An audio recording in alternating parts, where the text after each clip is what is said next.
So if I'm the successor trustee, right, what's my job? What am I supposed to do if the person that created the trust is now incapacitated or dies?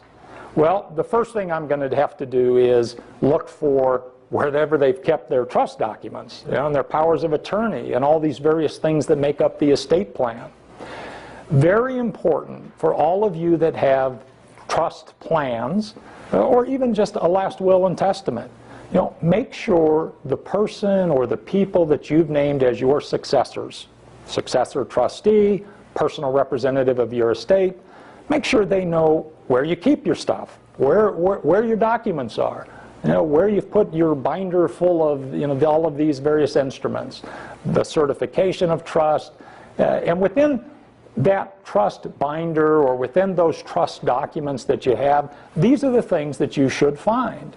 A certificate or affidavit of trust, right, which is just a document that verifies the existence of the trust, who the trustee is or who the trustees are, the date of the trust, the name of the trust.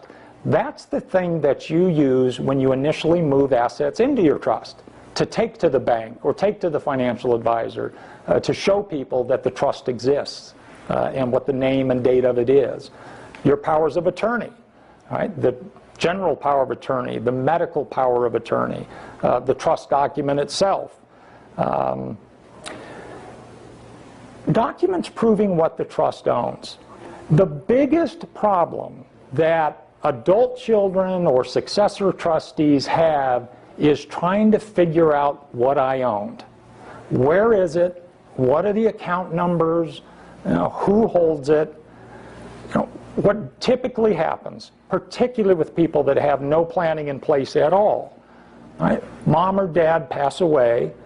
The kids now have boxes and boxes of paperwork sitting in the garage or in the home office with no idea what is still good, what's not good. Papers dating back 20, 30, 40 years.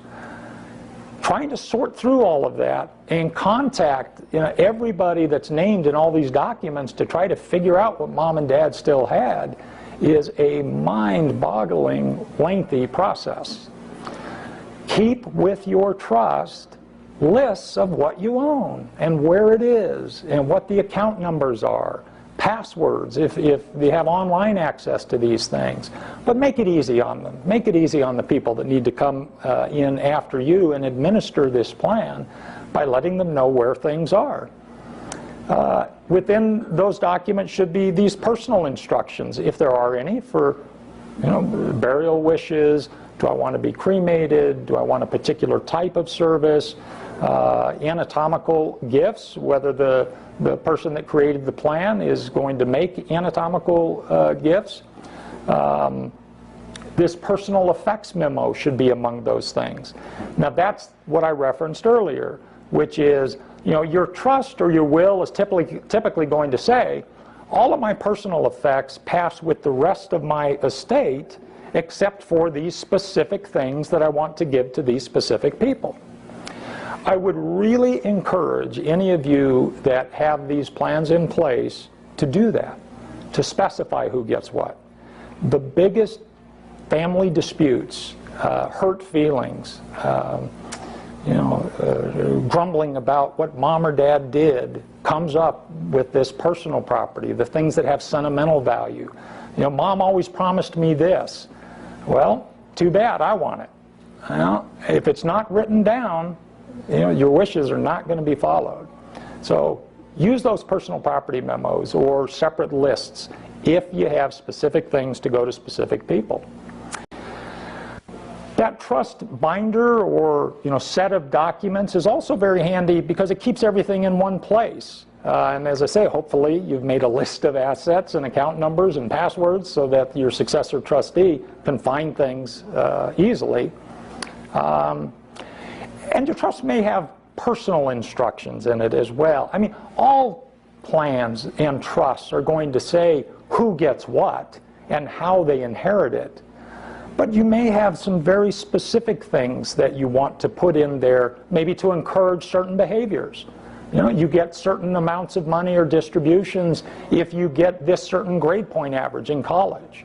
Or you get this distribution at the point in time where you graduate from college or go to graduate school, or whatever the behavior is that I would like a beneficiary potentially to engage in. You know, I can write that into my trust and leave some instructions, or behavior that I do not want them to engage in. Now, I could tell my trustee, if you suspect there's an alcohol problem or a drug problem, you know, you are not to make distributions. So I can guide my trustee in how I want things to be done. Also within that plan, make sure you have a list of who your advisors are, who the attorney is, who the financial advisor is, who the CPA is, so that your successor trustee can reach out to these people who are going to be a fount of information for them.